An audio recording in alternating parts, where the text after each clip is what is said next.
Thank you, Nick. It's great to be here again. I love the Temenos Academy, and I think it's one of the most important, although one of the smallest, educational institutions in our country. I'm talking this evening on science and spiritual practices, and this may seem an odd combination, but we're in an extremely new situation at the moment, where this becomes unusually relevant. Recent surveys have shown that more than half the population of Britain describe themselves as having no religion. And until recently, there's probably no society where most people would have had no religion, no unifying theme to their existence. And yet, this doesn't mean that most people are atheists. Atheists in recent surveys are about 13% of the population. The majority of people who say they have no religion still have an interest in spiritual matters and often have spiritual practices. A lot of people call themselves spiritual but not religious. There has now been a lot of scientific studies of the effect of religious and spiritual practices. In 2012, the monumental Handbook of Religion and Health came out summarizing the result of 2,800 papers published on this subject since the year 2001. There have been many peer-reviewed scientific studies now.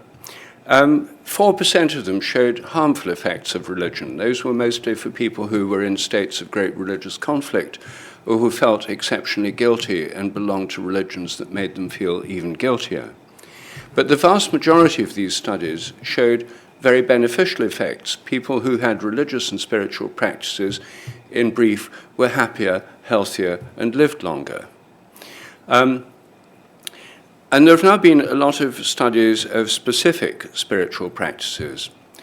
In my book, I discuss 7 different practices and the scientific research on them. I also summarize simple ways in which anyone can try them for themselves.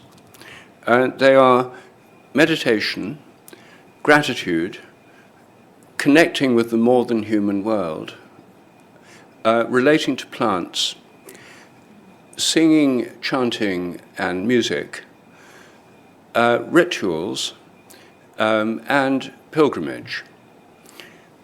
These are all spiritual practices which are part of every religion, but they can also be practiced by people who are not part of a religion. We're in a new situation, as I said.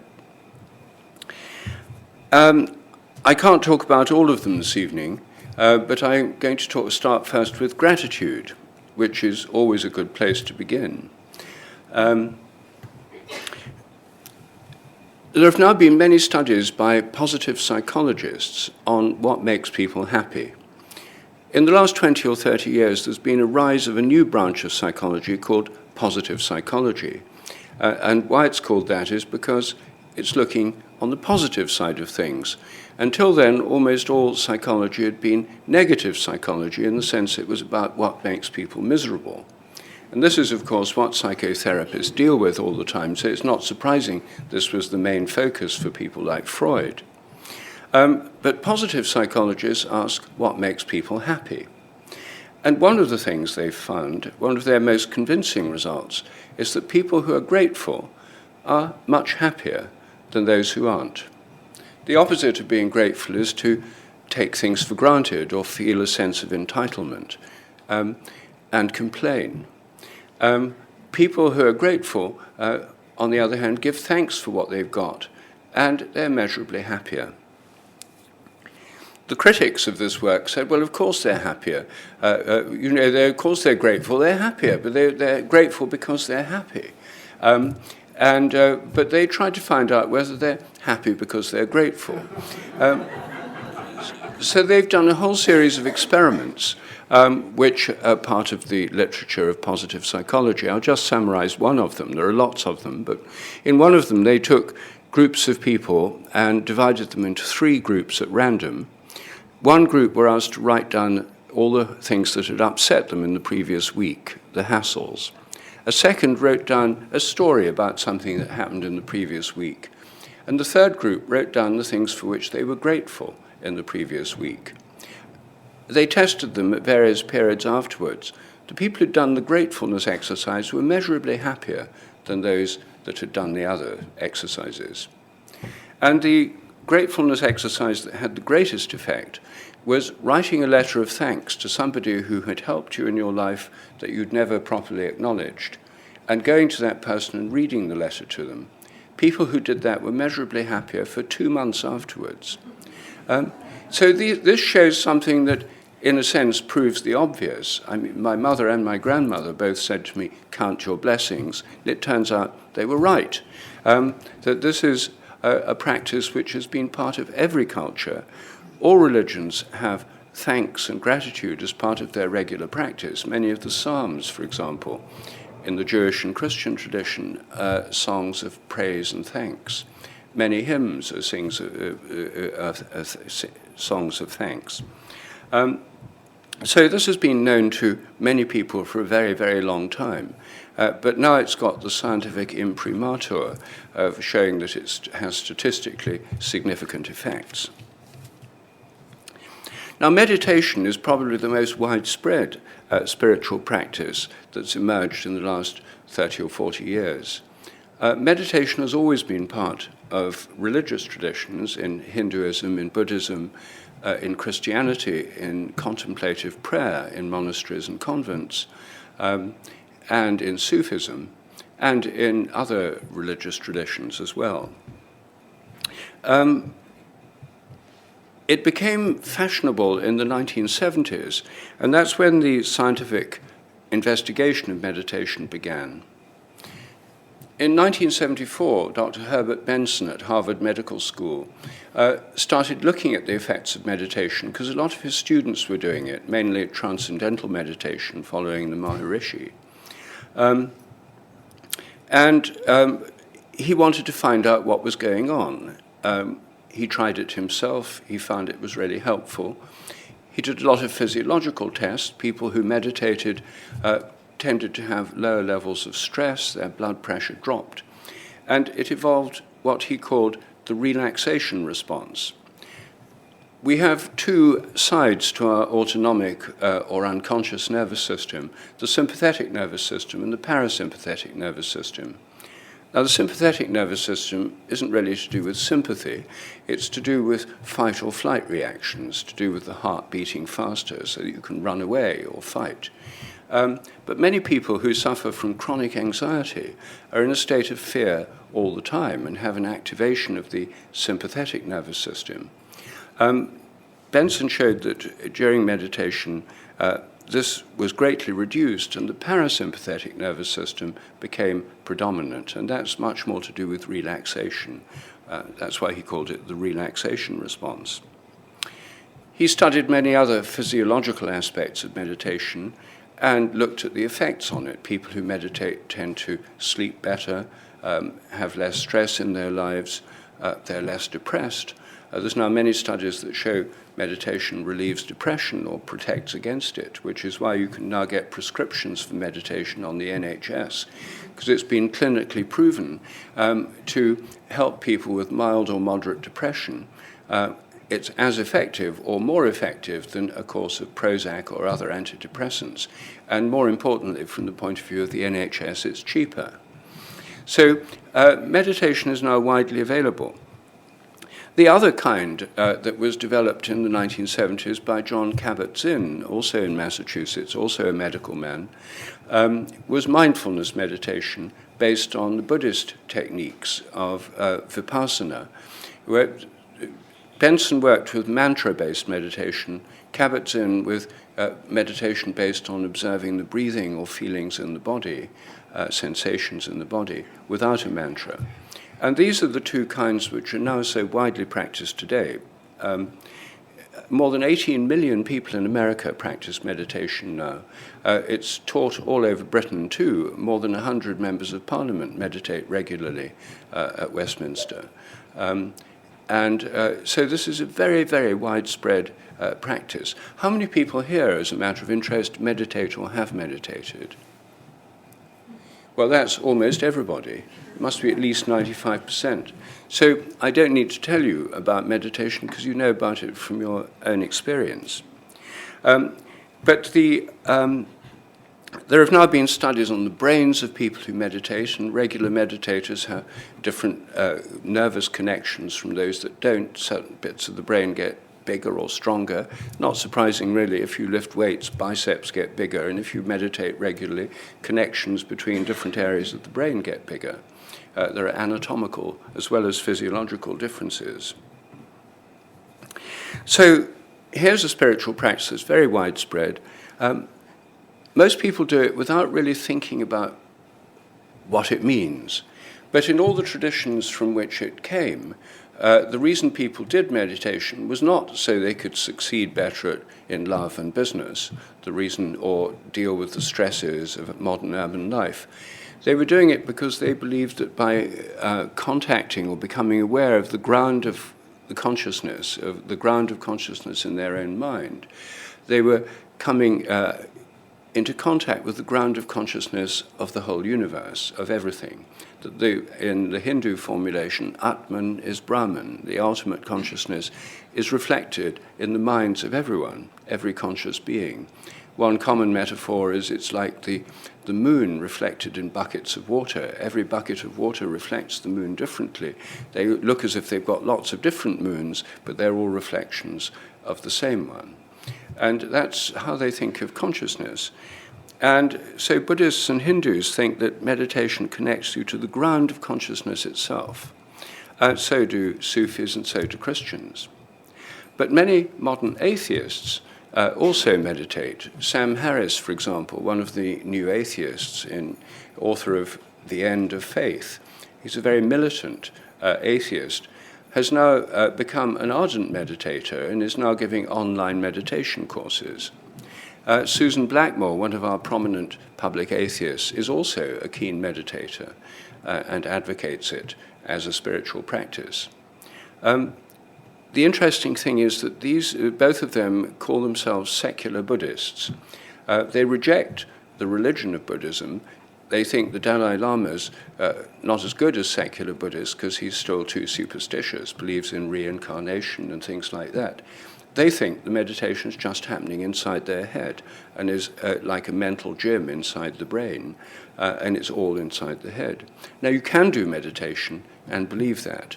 But the real reason for it in all these traditions is much greater than that. And I myself suspect that people who start off as atheist meditators through their own experience may find themselves challenging their atheist worldview. They may find that it really doesn't work so well for them after a while, because their own experience may lead them beyond it.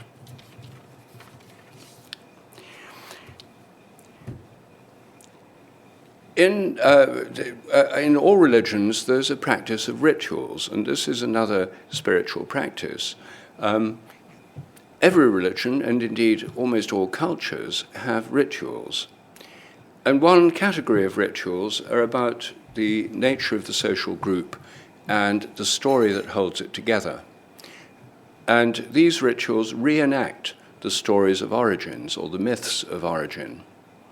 One example is the Jewish Passover ritual. When the 10th curse was visited on Egypt by God, destroying the firstborn of the Egyptians and of their cattle, the Jewish people were passed over because Moses told them to kill a lamb and smear the blood on the doorway of their house. And so they were passed over and they escaped. The next day they began their historic journey through the wilderness to the Promised Land. And this crucial event in Jewish history is reenacted every year in the Passover festival with lamb, and is a crucial ritual for Jewish people. It identifies them as Jewish. By doing it, you become Jewish. You become part of that tradition. And through doing it, connect back through all those who've done it over the generations to the original Passover. The Christian Holy Communion, itself a Passover dinner, in the same way connects its present participants with each other, with all who've done it before, right back to the first Holy Communion, the Last Supper of Jesus with his disciples. The American Thanksgiving dinner, a national ritual, reenacts the Thanksgiving dinner of the original settlers in New England who gave thanks for their surviving their first year in the New World. And being American, it has turkey as a key ingredient, an American bird unknown in Europe until people settled in America. By taking part in it, people affirm their identity as Americans and connect with all those who've gone before, right back to the first Thanksgiving dinner. Now, in many rituals, it's believed that for the ritual to work or to be effective, it must be done in the right way, the same way it's been done before, or a very similar way. And for that reason, many rituals involve liturgical languages, ancient languages that are no longer spoken. Like Brahminic rituals in India involve Sanskrit, the liturgy of the Russian Orthodox Church involves Old Slavonic, the liturgy of the Coptic Church, ancient Egyptian, the only form in which it survives today.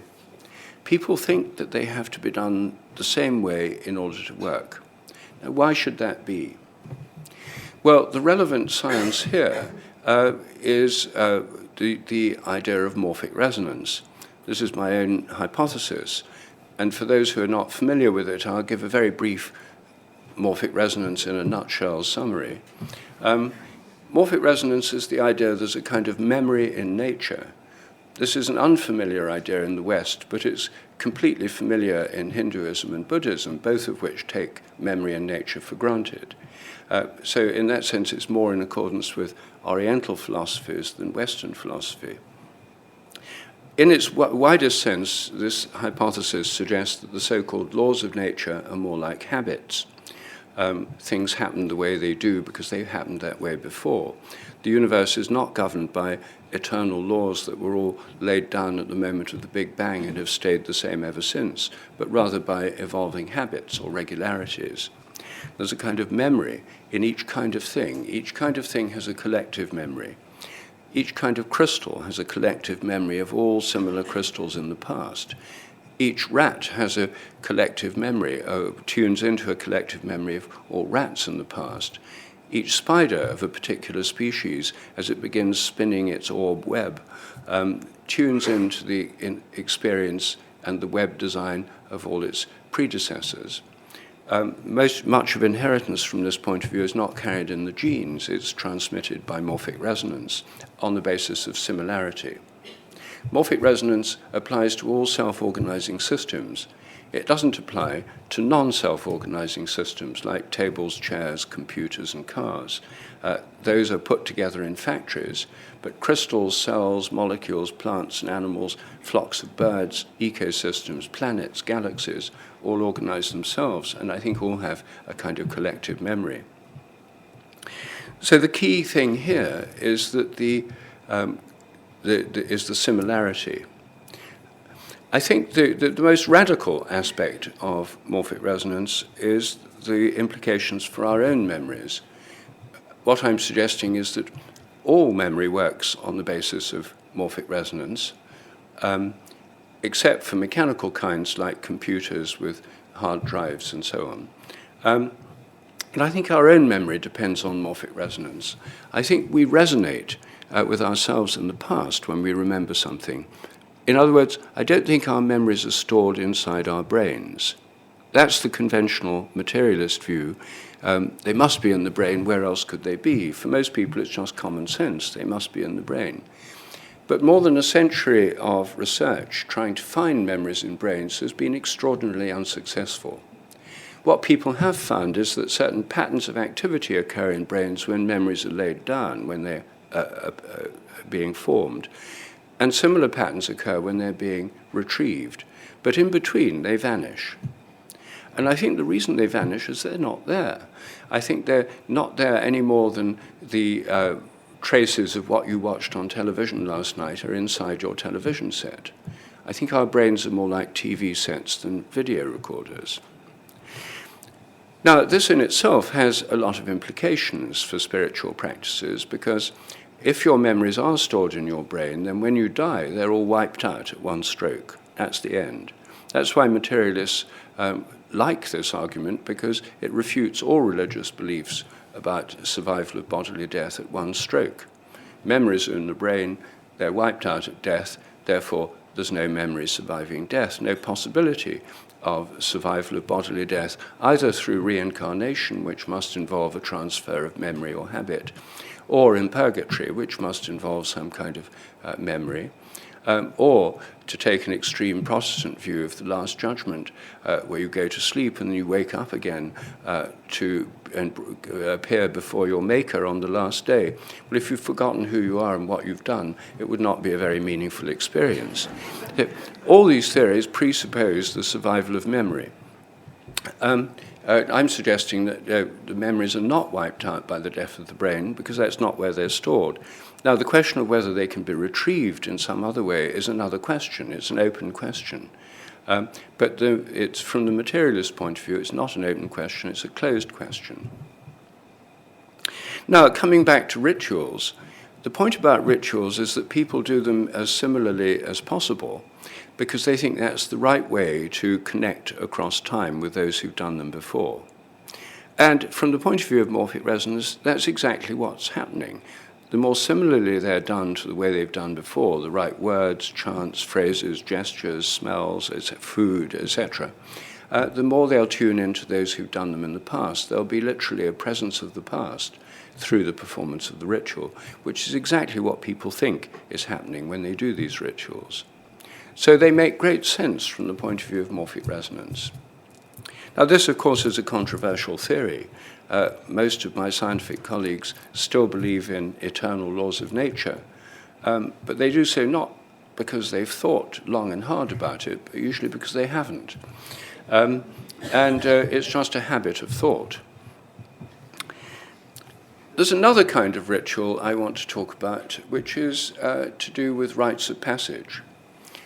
Many cultures have rites of passage, particularly for adolescents, as they pass from childhood to adulthood. And many rites of passage involve trials by ordeal, people going to the edge of death and then coming back again. Many of them involve the imagery of death and rebirth. In some cultures, these rites of passage, particularly ones for boys, are ones that involve extreme physical suffering and challenge. Native Americans have vision quests where people fast and go into the wilderness for days in great danger, and some die. The Mithraic rituals in the Roman period involved rites of passage which brought people close to death. The Roman Emperor Commodus was a kind of Mithraic priest, and he insisted on doing some of these initiations himself, officiating at them. He went too far. He actually killed one aspirant Mithraic person who was being initiated. They go to the edge. Well, we know now a lot more than we did before about near-death experiences as actual experiences. These have been widely studied in medicine because nowadays so many people who would have died in the past no longer die thanks to coronary resuscitation techniques and modern medicine. So near-death experiences are now far more common than they ever were before, and they've been documented and studied in great scientific detail. When people nearly die in a near-death experience, they often find themselves floating out of their body, often looking down on their body and see nurses and doctors working on their body. And then they often find themselves going through a long, dark tunnel and emerging into the light, where they find themselves in a state of love and bliss, and often meet loved ones, departed loved ones, or spiritual beings or beings of light. These are very well documented, and many people have rather similar experiences. It's not just the experience which is so important and interesting for those who have them, but the effect it has on their life thereafter. Most people who've had near-death experiences say that it's changed their life, that they've died and they've been reborn, and that they've lost the fear of death. And many of them change the way they live. They start doing more to help other people, and they take on their life takes on a more spiritual tone. Now, in the light of this knowledge we now have about near-death experiences, looking back, a lot of these initiation rituals make much better sense. The one that I think is thrown into sharp relief by this is the central initiation ritual in the Christian tradition, namely baptism. John the Baptist was extremely popular at the time when in Palestine, and he baptized people in the Jordan on quite a large scale. This was a mass movement. People showed up at the Jordan. John initiated them through baptism. He held them under the water, and they then later said they'd died and they'd been born again. Well, what was going on? Was this just symbolic of death by drowning, or was it something rather more? I personally think it was rather more. Why have something just symbolic when you can have the real thing? It only takes a couple of minutes longer. And it's far, far more effective. So I think he was a drowner. And I imagine that people would queue up on the banks of the Jordan, and he probably had a team of helpers to help the resuscitation process, and one after another would be held under, and then they'd go off, and I suppose he'd say, "Next, please." He did it on a large scale. Jesus himself was baptized by John, and it was a moment of a spiritual illumination for Jesus. It was the very beginning of his public ministry. Straight after it, he went into the wilderness for 40 days of fasting, a kind of vision quest. So this was a fundamental rite of passage. But by the 2nd or 3rd century in the early church, people had more or less given up baptism by total immersion because people were no longer being converted themselves. It was their children who were born into Christian families, and they wanted their babies protected. So infant baptism through the sprinkling of water began. Then it was just symbolic. Interestingly, in the ferment of the Reformation in the 16th century, one of the most radical Protestant groups were the Anabaptists. Ana means again. The Anabaptists were people who reinstated adult baptism by total immersion. And these were people who were extremely radical. They were a terrible problem for the authorities in both Catholic and Protestant countries. They were persecuted. They were dismissed as enthusiasts, which was a terrible term of abuse. Enthusiasm means filled with God. And they went round being filled with God, saying they'd died and they'd been born again and they'd seen the light.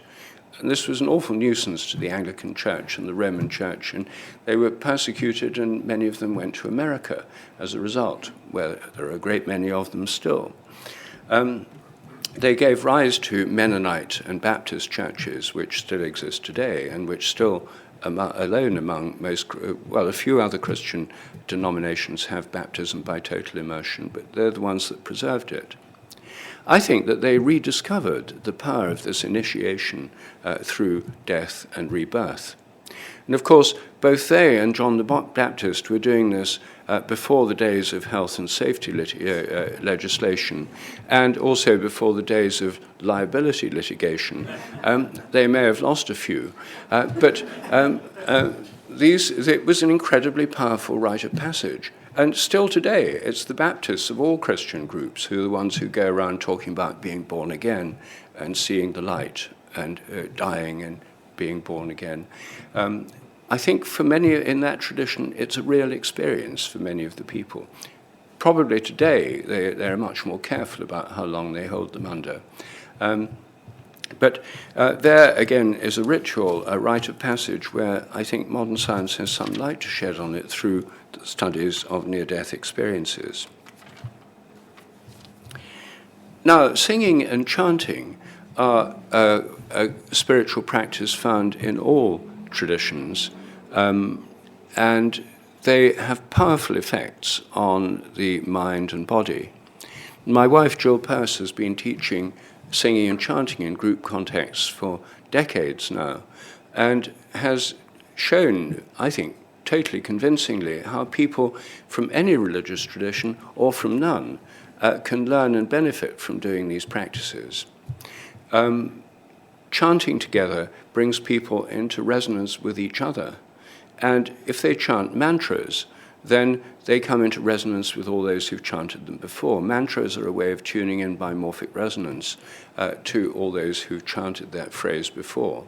This is something Jill explores in her workshops and gives a direct experience of.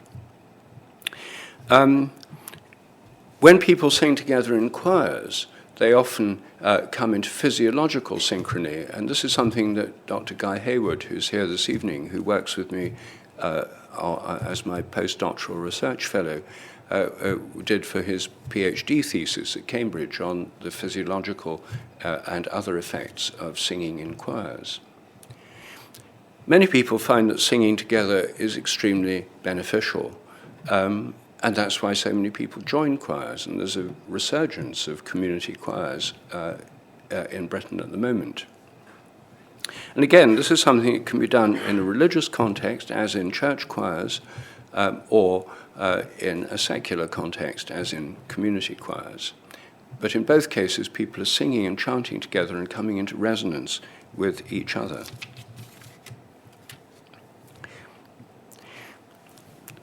The practice of pilgrimage is common to all religious traditions. Muslims go to Mecca or Medina or Jerusalem or to the shrines of Sufi saints.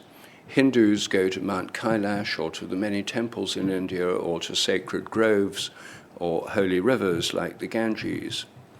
And Christians in the early Middle Ages went primarily to Jerusalem, but then a great many other places of Christian pilgrimage grew up. Some of them were ancient sacred sites which were Christianized and became part of the Christian tradition. Others were places where saints were buried or who'd received visions or where their relics were kept. And so by the Middle Ages, the whole of Europe was crisscrossed with pilgrimage routes. England was, as were all other countries. These were enormously important. They were, many people didn't have holidays in our present sense, but if they wanted to travel, they went on pilgrimages. And this is something that still happens in India. I lived in India for 7 years, and one of the things that impressed me very much in India was how many pilgrims there were and how important this practice was for those who went on them. And these journeys, in India, some went by train and bus, but many of the traditional pilgrims go on foot. And these journeys are kind of transformative journeys. It's not just like going for a walk. There's a goal, a destination to the pilgrimage. I went on quite a few pilgrimages in India myself. And one of the things that I learned is that when you arrive at the sacred place, like a temple, you don't just go straight in. You walk around it first, in India clockwise, the direction of the sun, to make it the center before you go in. Well, here in England, there were pilgrimages to Canterbury. Chaucer's Canterbury Tales is a series of stories told by pilgrims on their way to Canterbury from London around 1380. There was the Shrine of Our Lady of Walsingham, the Black Madonna in Norfolk. Glastonbury Abbey was a major place of pilgrimage, Hales Abbey in Gloucestershire, and many others. But this all came to a halt at the Reformation. The reformers disapproved of pilgrimage. They were scholars, and they looked in the Bible to see if there was anything about Canterbury or Walsingham, and of course there wasn't. So they thought these must just be pagan accretions, which in a way they were. So they abolished pilgrimage. Thomas Cromwell in 1538 issued an injunction against pilgrimage, and pilgrims were barred from going to Canterbury. The shrines were desecrated. The shrine of Our Lady of Walsingham was desecrated, the jewels were confiscated by the king, and the image of the Black Madonna was dragged from the shrine and burned in a public bonfire. This was deeply traumatic for many people in England. And pilgrimage was also suppressed in other Protestant countries like North Germany and Scandinavia. This, I think, left a great void in the minds of the English, and because the urge to travel is very deep in our nature.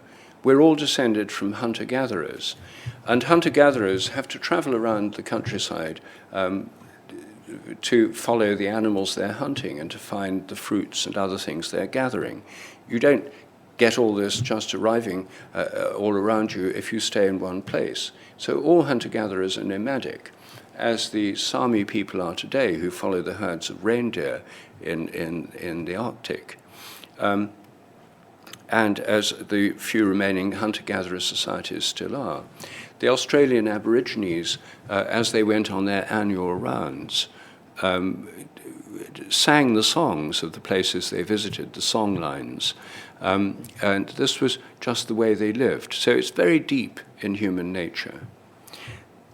When settled agriculture began, 10,000 years ago or so, and in Britain only about 5,000 years ago, people settled and were cultivating animals and plants. But these urges to go to holy places remained. And our great megalithic sites in Britain, like Stonehenge and Avebury, were not temples at the center of cities. They were places where people would have gone for festivals at the summer solstice and at other times. So they weren't vast settlements like they were in Sumeria and so on, where the temple was at the center of the city. They were ceremonial centers to which people went for festivals, and those migrations to the festivals were a kind of pilgrimage. The same happened in Athens, where there was a pilgrimage every 7 years for the Pan-Athena festival on the Acropolis, where colonists from all the Athenian colonies came back to Athens. And the procession at the end was a kind of formalized migration up to the Acropolis. So these go very, very deep, these patterns in our nature. And when the English were deprived of pilgrimages, it left a void which was replaced, or partially replaced, a few generations later when the English invented tourism. And I think tourism is best seen as a form of secularized pilgrimage. Tourists still go to the great temples and cathedrals and sacred places of the world. When they go to Egypt, they visit the temples. When they go to Paris, they go to Notre Dame. When they come to London, they go to Westminster Abbey. Tourists are still going to the great sacred places, but when they get there, they can't kneel down and say a prayer or light a candle because they're supposed to be modern, educated people who've risen above all that kind of superstition. So they have to pretend they're interested in art history. So guides spring up to tell them facts which go in one ear and come out the other, which isn't really why they're there at all. So I think actually even better than secular pilgrimage, I like the phrase of Will Parsons, who with Guy Hayward is a co-founder of the British Pilgrimage Trust. He calls it frustrated pilgrimage. And I think one of the big paradigm shifts in the modern world is back from tourism to pilgrimage. There are already various groups leading pilgrimages rather than tours. And I think all of us can do something in this way. When we visit ancient sacred places, try and make it a pilgrimage, so you at least give thanks for being there and pray when you're there. It's easy in cathedrals now because they all have candles that you can light and candle racks where you can light them. So it's particularly easy here in Europe to do that. So I think this is a very big shift that any one of us can make. We can also make our journeys into pilgrimages. I myself, when I visit a new city or town, or wherever I am, in India, in Britain, wherever, I try to go first, as soon after I arrive as I can, to the sacred place at the heart. In India, to the main temple. In an English city, to the cathedral, or a European city. In a village, to the parish church. And then light a candle or say a prayer, connect with the sacred place first, making even ordinary journeys into pilgrimages. It makes a huge difference, I find, by connecting with the sacred heart of a place. And it makes a completely different feeling of the relationship to being there. Here in London, many people are not aware of the great power spot at the very centre of our city, at the very centre of the English state, which is in Westminster Abbey, the shrine of St. Edward the Confessor, who was for a while the patron saint of England before St. George took over. St. Edward the Confessor died in 1066. He was succeeded by Harold, and then there was the Norman Conquest. The Westminster Abbey was built around his shrine by King Henry III, and the shrine is the centre of the abbey. It's behind the high altar where the monarchs are crowned. The doors from the high altar enter into this shrine, the central focus of the whole abbey, where the tomb of Edward the Confessor is still there. It was the one tomb which survived the Reformation. The bones are still in it. And you can pray at that. There's niches that you can, big enough to get into and kneel. You sort of burrow into this medieval tomb. And the place where you burrow in is hollowed out where knees have gone for centuries. It's an extraordinarily powerful place. And every year there is a pilgrimage to Westminster Abbey. The Saint's Day for St. Edward's around October the 14th. On the nearest Saturday, there's a national pilgrimage. The Abbey is closed to tourists, and groups of pilgrims go from all over. This year, our vicar in Hampstead, a new vicar, announced that he was going to go on this pilgrimage on Saturday, October the 13th, last year, and just asked if anyone would like to go with him. And about 30 of us did. I hadn't heard of this pilgrimage before that.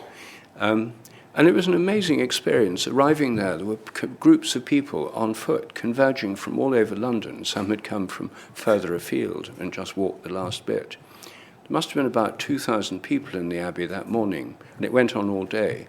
And there was a sung Eucharist with astonishing music and a really powerful occasion. And then anyone could file past the tomb and pray at the tomb of Edward the Confessor.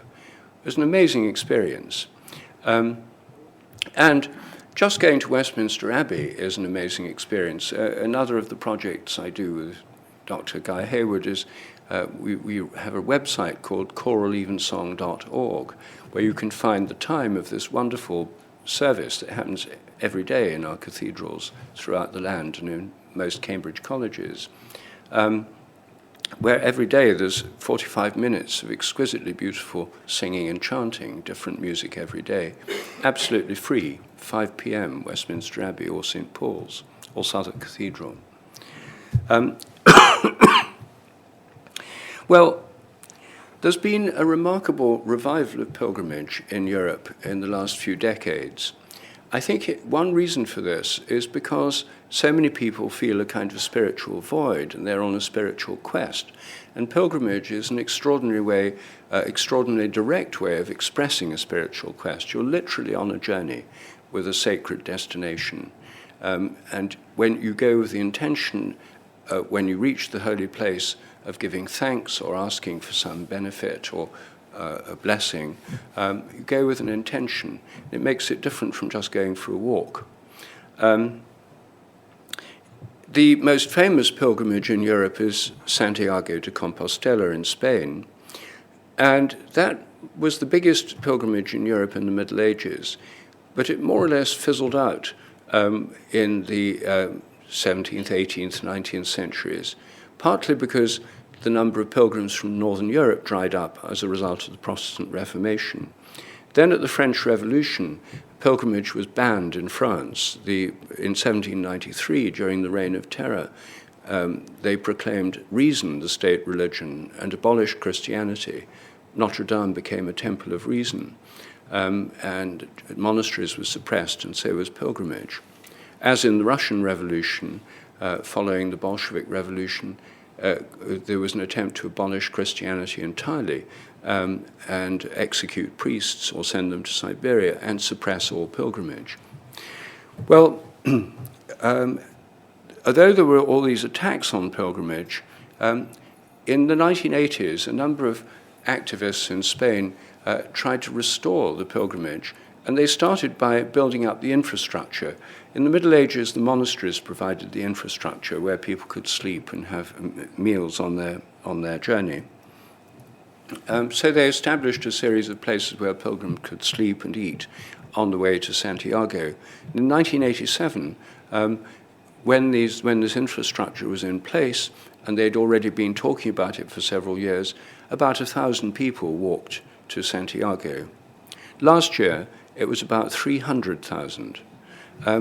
Lots of people go from all over Europe, all over the world. Many of them are atheists or agnostics. It's not just devout Catholics who do that pilgrimage. And it's helped to trigger off this revival of pilgrimage which is going on all over Europe. 10 years ago, the great pilgrimage in Norway from Oslo to Trondheim Cathedral, where there's the shrine of St. Olaf, the patron saint of Norway, that great route over the mountains was reopened by the Crown Prince of Norway, and it's now become a major focus of pilgrimage for all Scandinavia.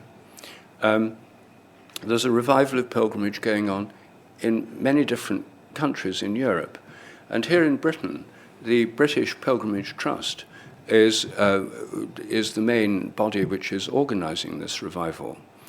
One of the things that's happening is to re-establish a flagship route, an iconic route from Winchester or Southampton to Canterbury, about 18 days, much of it going over the South Downs through extraordinarily beautiful countryside, and establishing places where people can stay and get food and so on, so that it's possible for us to have a kind of Camino here in England.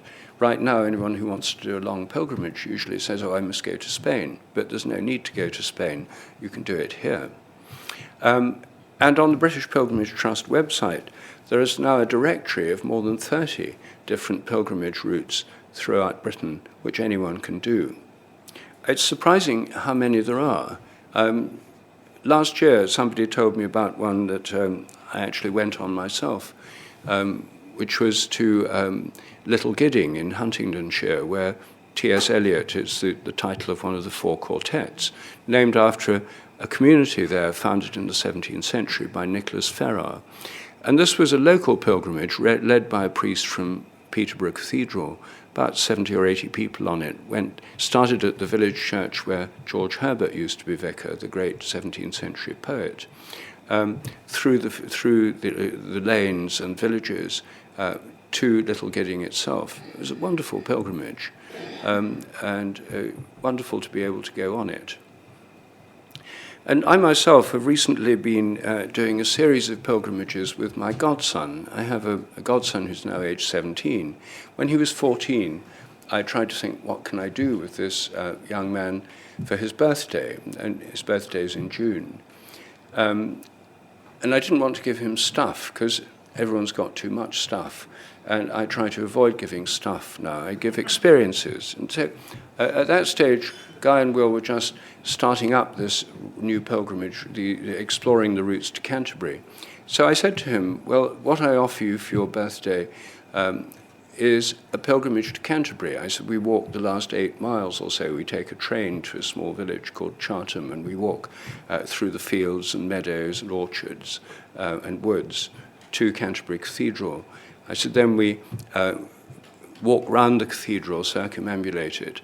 We go in and light candles and say our prayers for our intentions. Then we have a cream tea. Then we go to choral evensong, and then we come home on the high-speed train. Would you like to do it? And I didn't know what he'd say, but without hesitation, he said yes. And we had a most blissful day.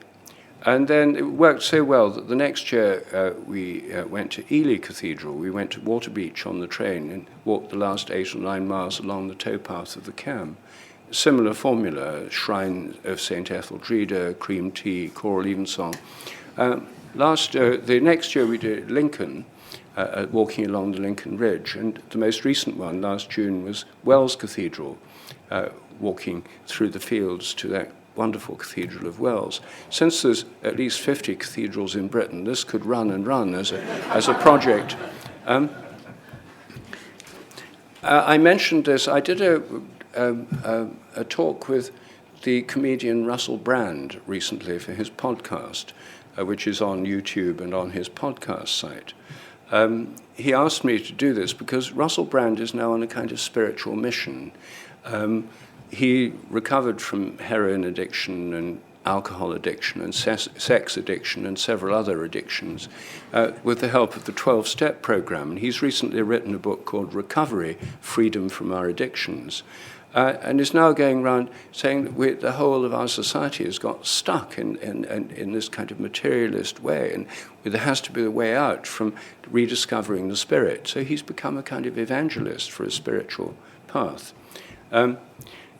At the end of our 1-hour discussion, I mentioned the pilgrimage and going to Canterbury, and he loved the idea of going to Canterbury and having a cream tea, and going to choral evensong. So ended up with me and Russell Brand deciding to go to choral evensong together at Canterbury, following a pilgrimage. Since then, emails pour into my inbox. I get several a week from people saying, "Just heard your thing with Russell Brand. Can I come too?" So if we do it, it could turn into quite a big event. Anyway, this is a spiritual practice, again, which is open to everybody. And in fact, that's one of the key things of the British Pilgrimage Trust, that open to all is one of their slogans. Their other big slogan is, bring your own beliefs. Because the key thing here is that these spiritual practices are about experience. They're not about doctrines or about dogmas. I myself think doctrines and theology are both interesting and important. But they're not where you want to start. I think that all religions start from experience. Buddhism started from the enlightenment of the Buddha sitting under a tree. It didn't start from people studying texts in a library. Christianity started from the great sense of spiritual opening at his baptism by Jesus and his subsequent life, death, and resurrection. Islam started with Muhammad hearing the voice of God in dictating the Quran. He was illiterate. And the Hindu rishis, the great seers, arrived at their insights through meditating in caves in the Himalayas and elsewhere, not through studying books. So I think all the great religious traditions start from direct experience, and for all of us, the things that are most important, really, are direct experiences. And that's why these practices are so important, because they enable us to connect or reconnect through direct experience. For those who don't have a religious path, then I think they provide a way into the spiritual dimension. For those who do, who are regular churchgoers, who regularly worship at synagogues or mosques or wherever, then I think looking at them, these practices in a new way, in the light of what science has to show about them, can enable us to appreciate them more, and they can become more effective in our lives. So, as I said at the beginning, I think we're in an unprecedented situation. We have access now to all the spiritual practices of the entire world. There's never before been that situation. We also have the situation where probably more people than ever before are on spiritual quests. Before, people who had a spiritual dimension to their life could easily fit it into the established religion in which they were brought up and in which they participated. But so many people who now have lost their ancestral religious roots, they have to search afresh. And these practices provide a way of doing that. This is only a selection of 7 spiritual practices. There are many more. So I wouldn't like to pretend this is all there is. I'm writing a sequel to this book at the moment, which deals with another 7 spiritual practices, and even then there's more. In the next volume, I'm talking about prayer, psychedelics, because for many people they're a kind of rite of passage today, for many young people, and can play a spiritual role in their lives. Sports, which I think is the most common way in which most people today reach spiritual states, although it's not normally seen as a spiritual practice at all. But as a friend of mine who was a rock climber said to me, he said, when I was really busy, I couldn't get any peace in my life. I tried meditating, my mind was just too busy. But by the time I was 50 feet up a rock face, I was completely in the present.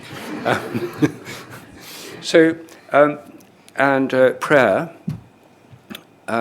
fasting, and then I'm planning to end the book with, just leading better life, because it's one thing to have spiritual practices, but unless it actually shines forth in your life as leading a better life, then it's really a kind of self-indulgence.